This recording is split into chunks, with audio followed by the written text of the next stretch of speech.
Experts have known for years that fake, poor quality and improperly packaged drugs pose a serious public health threat in many developing countries. Now, a new study has found that many people infected with malaria in sub-Saharan Africa and Southeast Asia are not getting treated because of counterfeit or poor quality antimalarial drugs. The lead author of the study, researcher Gauravika Nayyar of the National Institutes of Health, told VOA in a Skype interview that the problem is widespread. While we have limited information on where these drugs are made, where poor quality and drugs are made or how they're produced, we do know that they're rampant in local shops and grocery stores, in even hospitals. Nayyar says the survey discovered that a high percentage of the sampled drugs failed chemical analysis, had fake packaging or improper labeling, or were being sold years beyond their expiration dates.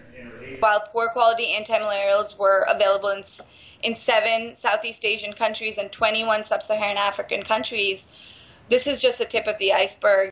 Malaria kills as many as 1 million people each year. Scientists and public health experts say the single most important way to prevent these fatalities and fatalities from other drug-treatable diseases would be a regulatory system to protect the integrity of the global drug supply chain.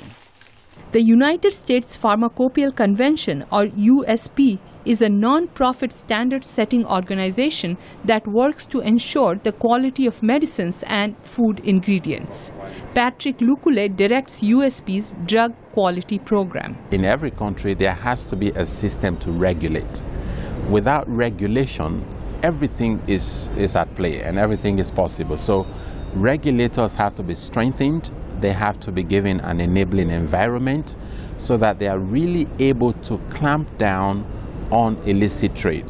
Lukule says poor quality drugs exist not only because the local manufacturers fail to maintain high standards, but also because some drug makers are pursuing quick profits.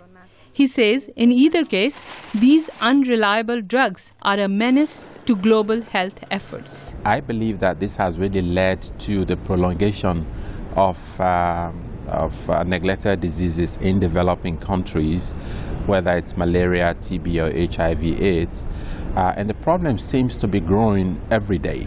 Experts insist that drug makers found to have poor quality control practices should be prosecuted.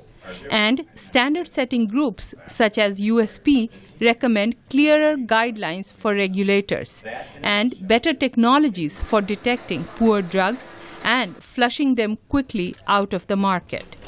Vidushi, Sinha, VOA News, Washington.